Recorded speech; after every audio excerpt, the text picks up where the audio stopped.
Olá pessoal, eu sou o Davi Marques e essa é a aula 1 de probabilidade. Hoje nós vamos ver a definição, propriedades e probabilidade da união. Antes de começar, dê o seu like aqui embaixo. Se você ainda não está inscrito, se inscreva no canal para você não perder nenhuma de nossas aulas. Olha só, primeira coisa, gente, o que é probabilidade? Bom, probabilidade é a quantificação da chance de determinado evento ocorrer. Então a gente quer saber, numericamente, qual é a chance de um evento ocorrer. Bom, a gente pode calcular a probabilidade, só faz sentido calcular, quando a gente estiver num evento que ele faça parte de um experimento aleatório. Se não for aleatório, não faz sentido a gente fazer o cálculo de probabilidade. Bom, mas o que é um experimento aleatório? O experimento aleatório é aquele que você repetir ele várias vezes em situações muito parecidas, você não tem certeza qual vai ser o resultado. Embora você possa ter um conjunto que te diz quais são as possibilidades de resultado, mas você não sabe exatamente qual vai ser. Exemplos: quando a gente lança um dado, quando a gente lança uma moeda, ou quando a gente retira uma carta aleatoriamente de um baralho, ou sortear uma bola aleatoriamente de uma urna. Todos esses eventos a gente fala que eles são eventos aleatórios. Então, um experimento aleatório. Então só faz sentido calcular a probabilidade nesses casos. Bom, qual é a definição matemática, então, para a gente fazer os cálculos de probabilidade? Primeiro a gente tem que definir o seguinte: quando você pega um evento aleatório, a gente precisa quantificar, saber quantas possibilidades a gente tem. Esse conjunto, que contém todas as possibilidades de um experimento aleatório, é chamado de espaço amostral. E a gente representa ele pela letra ômega. Você vai ver alguns livros em outros lugares, pode ser representado também pela letra E, pela letra U, pela letra S, mas a maioria está representado pela letra ômega. Bom, para a gente quantificar, descobrir a quantidade de elementos que tem esse conjunto, a gente chama ele de N de ômega. Esse N, para qualquer conjunto, vai representar a quantidade de elementos do conjunto que está entre parênteses. Da mesma forma, a gente precisa definir o que a gente gostaria que ocorresse, o que a gente quer calcular a probabilidade. Então, esse evento a gente chama de evento favorável. A gente vai chamar um primeiro deles, se for apenas um, vamos chamar ele de um evento A, mas pode ser representado por qualquer outra letra. Naturalmente, a quantidade de elementos, a quantidade de possibilidades que a gente tem para esse evento, a gente chama de N de A. Bom, então a probabilidade de que ocorra um evento A em um experimento aleatório, claro, com espaço amostral ômega, ela é indicada por P de A. E a fórmula é essa aqui. P de A, ou seja, a probabilidade de ocorrer um evento A, vai ser o número de elementos do evento favorável sobre o número de elementos do espaço amostral. Ou, de uma maneira mais simples, a gente tem o número de casos possíveis, o que a gente gostaria que ocorresse, sobre o número de casos no total. Então, com essa fórmula é onde a gente começa nosso cálculo de probabilidades. Então vamos ver uns exemplos de como funciona. Olha só, exemplo 1. Marcela lançará um dado convencional, equilibrado, e observará, quando o dado parar no chão, a face voltada para cima. Qual é a probabilidade de que a face observada seja um número maior que 4? Bom, então vamos pensar. Qual que é o meu espaço amostral? Ou seja, quais são as possibilidades que eu tenho quando eu lanço um dado convencional? Pode sair face 1, face 2, face 3, face 4, face 5 ou face 6. O que a gente está interessado mesmo é na quantidade de elementos. Então nós temos 6 elementos. É isso, ó, de 1 a 6 são 6 elementos. O que a gente gostaria que ocorresse? Que fosse um número maior que 4. No dado, poderia sair então 5 ou 6. Esse é o evento favorável. A quantidade de elementos do evento favorável é 2. Então a gente já pode definir qual é a probabilidade então de lançar um dado e sair um número maior que 4. Bom, a gente, usando a definição, vai ser 2 possibilidades em 6 no total. Se a gente quiser simplificar, vai dar 1/3. Então a resposta é 1/3. Exemplo 2, exemplo do Enem de 2015. Olha que questãozinha bem tranquila, olha. Em uma central de atendimento, 100 pessoas receberam senhas numeradas de 1 a 100. Uma das senhas é sorteada ao acaso. Qual é a probabilidade de a senha sorteada ser o número de 1 a 20? Só estava pedindo. Bom, a gente não precisa listar quais são as possibilidades, basta a gente colocar quantos são os casos, ok? Bom, há um total de 100 números igualmente disponíveis para o sorteio. Ou seja, o número de elementos do espaço amostral é 100. Gostaríamos que fosse sorteado um dos 20 números de 1 a 20, ou seja, o número de elementos do evento favorável é 20. Bom, então, usando a definição, nós temos o quê? 20 casos bons em 100 no total. No caso da prova, do Enem, não precisou nem simplificar, a resposta já era essa, letra C, 20 em 100. Tranquilo, né? Mais um exemplo, ó. Em uma urna, há 7 bolas amarelas, 6 bolas vermelhas e 2 bolas pretas, todas distinguíveis apenas pela cor. Retira-se aleatoriamente uma bola dessa urna. Qual é a probabilidade da bola retirada ser vermelha? Bom, então a gente precisa pensar quantas bolas no total a gente tem nessa urna. 7 amarelas, 6 vermelhas e 2 pretas. Ok, são 15 no total. E quantas bolas a gente tem vermelhas? A gente tem 6. Bom, então é só a gente usar de novo a definição. Nós temos então que a probabilidade de tirar uma dessas bolas e ela ser vermelha é de 6 em 15. Se a gente simplificar, vai ser 2 em 5. Perceba que a gente pode simplificar, né? Tem algumas situações que a gente simplifica. Mas, de um modo geral, a gente pode escrever a probabilidade em forma de fração, simplificada ou não, em um número decimal, ou então a gente pode representar por uma porcentagem. Isso vale tanto para a gente ler como para a gente deixar uma resposta no final. Então, olha só, para o exemplo anterior, a gente encontrou a probabilidade de 2/5. É uma das maneiras de representar uma probabilidade. Uma outra maneira é fazer a conta, a divisão, 2 dividido por 5, que é 0,4. E uma outra é escrever isso em forma de porcentagem, 40%. Isso significa que tem 40% de chance de você retirar uma bola aleatória daquela urna e ela ser vermelha. Tranquilos? Bom, agora a gente vai ver algumas propriedades de probabilidade, para a gente entender melhor como funciona. Olha só, primeiro, o número de elementos que a gente gostaria que ocorresse é uma quantidade que é maior ou igual a zero e ela é menor do que o total de possibilidades que a gente tem. Então, a gente sabe, se a gente dividir ali aquela inequação toda por n de ômega, a gente vai concluir que aquela razão, o número de casos bons sobre o número de casos no total, é um número maior que zero, ou igual a zero, e é um número menor ou igual a 1, porque o numerador ele é menor ou igual ao denominador, não tem como ser maior que 1. Conclusão, então, a probabilidade de qualquer coisa aconteça, ela sempre é um valor entre 0 e 1, podendo também ser 0 ou 1. Ainda, se você quiser escrever em forma de porcentagem, a gente indica que a probabilidade de qualquer evento ocorrer, ela sempre está entre 0% e 100%. Então, se você fizer alguma conta e der um número diferente desse intervalo, significa que está errado. Não tem como ter probabilidade negativa e nem um número maior que 1 ou maior que 100%. Ok?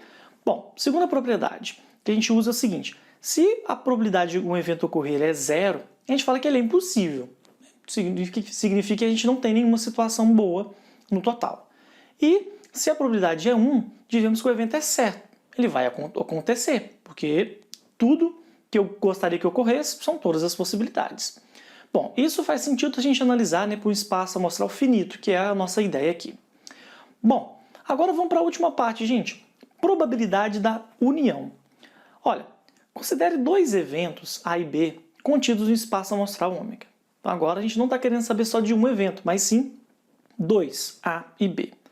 Pode ser que esses eventos tenham interseção, então vamos considerar inicialmente que a representação dele é essa. Eu tenho um conjunto que é o espaço amostral, dentro deles eu tenho 2 conjuntos.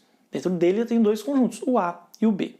Bom, se eu quiser pensar em todos os elementos em quantidade de elementos que está no conjunto A ou no conjunto B, a gente representa pela união. Então o número de elementos está ali na união de A com B, eu posso pensar em escrevê-lo de uma outra maneira, olha só. Isso vai ser, eu pego a quantidade de elementos de A, depois eu pego a quantidade de elementos de B. Perceba que ao fazer isso, tem uma parte ali central, que é o que a gente chama de interseção, que ela está nos dois, e que eu contei ela 2 vezes. Então eu preciso retirar essa parte, para que eu não conte a região de interseção 2 vezes. Correto? Bom, então a quantidade de elementos da união de 2 conjuntos vai ser a quantidade de elementos de um dos conjuntos, mais a quantidade de elementos do outro conjunto, menos a interseção.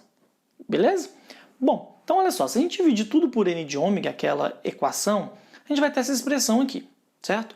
Se a gente for usar a definição agora, a gente vai concluir então o seguinte, que aquela primeira ali antes da igualdade, primeira fração, é a probabilidade de ocorrer A união com B. E depois a gente conclui também depois da igualdade, que é a probabilidade de A mais a probabilidade de B menos a probabilidade da interseção. Isso aqui a gente vai pegar como referência. Se eu precisar calcular a probabilidade da união de 2 eventos, eu calculo a probabilidade de ocorrer um, calculo a probabilidade de ocorrer outro, somo e depois eu subtraio a probabilidade de ocorrer interseção. Beleza? Bom, então isso é importante, vamos pegar isso aqui como referência. Vamos pensar agora o seguinte, nem sempre 2 conjuntos têm interseção. Então vamos supor que eles não têm interseção. Então a probabilidade de ocorrer a interseção é 0, porque não tem como. Bom, representando aqui no desenho, a gente tem essa situação, não tem interseção entre A e B. Então, a probabilidade da união desses dois eventos vai ser a probabilidade de A mais a probabilidade de B, e aí eu não preciso subtrair nada, porque eu não tenho que subtrair. Ou, se você quiser pensar assim, se subtrai zero. Bom, vamos ver um exemplo agora que tem a ver com essas situações. Olha só. Os estudantes de uma escola de ensino médio são organizados por série e sexo de acordo com a tabela a seguir. Então tem ali, quantidade de alunos em cada série por sexo. A pergunta é, sorteando um estudante ao acaso, qual é a probabilidade dele ser da segunda série ou ser do sexo masculino? Bom, perceba que esse ou indica, gente, que pode ser um, pode ser outro ou pode ser os dois, tá? Ele é um ou inclusivo. Bom, se eu pensar aqui na quantidade total de elementos, se eu somar tudo, eu tenho 135 alunos.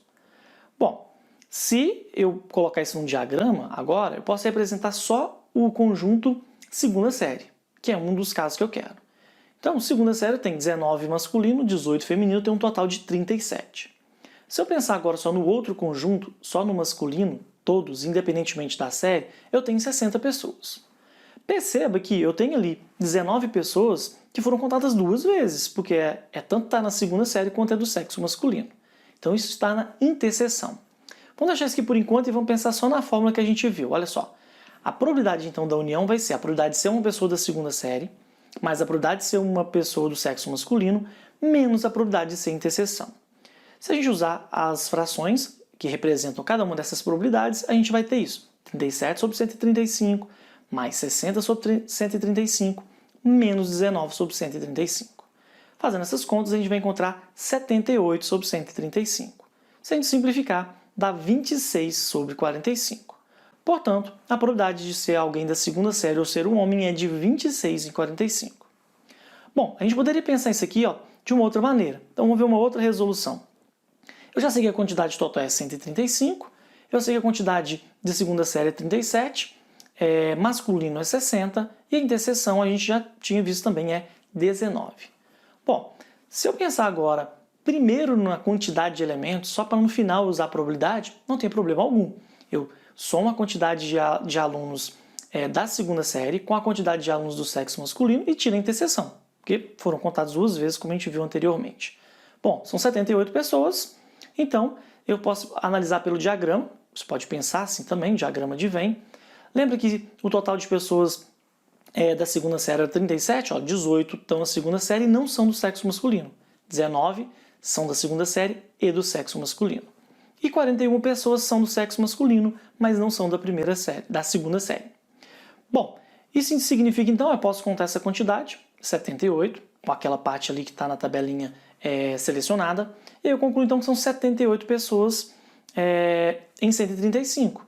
Eu faço essa razão direta, dá 26 sobre 45. São duas resoluções próximas, né? Mas que é bom entender as duas. Bom, isso significa então, de novo, que a probabilidade de ser homem ou da segunda série é de 26 em 45. Quinto exemplo, olha só. Ana e Breno farão um concurso público. A probabilidade de Ana ser aprovada é 42%. A probabilidade de Breno ser aprovado é 33%. Já a probabilidade de que os dois sejam aprovados é de 18%. Qual é a probabilidade de que pelo menos um dos dois seja aprovado? Bom, pelo menos um dos dois indica que pode ser só um, pode ser só o outro ou pode ser os dois, certo? Bom, vamos pensar o seguinte, vamos organizar. Primeiro, a probabilidade de Ana passar é 42%. A probabilidade de Breno passar é 33% e a probabilidade da interseção dos dois é 18%. Quando a gente pensa que pelo menos um, significa união. Pode ser um, pode ser outro ou pode ser os dois. E a gente já viu que a gente pode calcular essa probabilidade fazendo o quê? Somando as probabilidades de Ana e Breno, subtraindo a probabilidade da interseção. Porque essa interseção está contada já nas porcentagens separadas deles. Bom, então o que eu tenho que fazer? Só jogar na fórmula, 42 mais 33 menos 18. A gente tem um total de 57%. Ou seja, a probabilidade de passar pelo menos um dos dois é de 57%. Ok?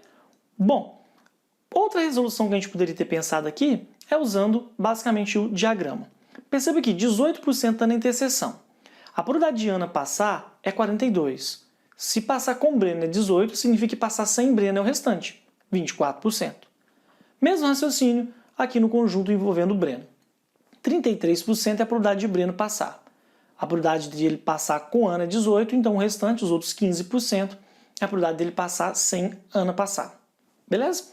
Bom, se eu somar isso aqui tudo, a gente vai ter 57%, que é a probabilidade de passar pelo menos um dos dois.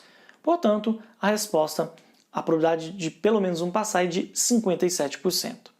Ok? Próximo exemplo, último exemplo da aula de hoje. Uma urna contém 15 bolas de mesma massa e formato.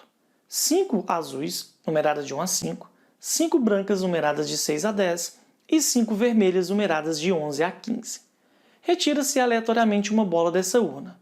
Qual é a probabilidade da bola retirada ter um número maior que 8 ou ser azul? Bom, de novo, esse ou dá uma ideia de união. Primeiro, só que tem uma diferença dos outros dois exemplos. Porque, nesse caso, não tem uma bola que é maior que 8 e ao mesmo tempo azul. Ou seja, a gente não tem interseção. Então, ali é uma representação, se for pensando em cada um dos elementos, e aqui é a representação da quantidade. Eu tenho 5 que são azuis, 7 que são maiores do que 8 e 3 que não é nenhuma coisa nem outra. Bom, se eu pensar aqui então em quantidades, eu tenho, para eu calcular a probabilidade da união desses dois eventos, eu tenho que calcular a soma das probabilidades. Como não tem interseção, eu não preciso mais retirar a interseção, porque a interseção é zero. Bom, número de elementos no geral, no total, 15. Quantos são maiores que 8? 7. Quantos são azuis? 5. Então a probabilidade de ser maior que 8 ou azul é de 5 em 15, 5 sobre 15, probabilidade de ser azul, mais 7 em 15, probabilidade de ser maior que 8. Se eu somar isso vai dar 12 em 15, ou seja, 4 quintos, que é a mesma coisa que 80%. Bom, a probabilidade então de ser uma bola maior que 8 ou azul é de 80%. Bom, essa foi a aula de hoje. A próxima aula a gente vai ver probabilidade complementar e probabilidade da interseção. Eu espero vocês. Um abraço!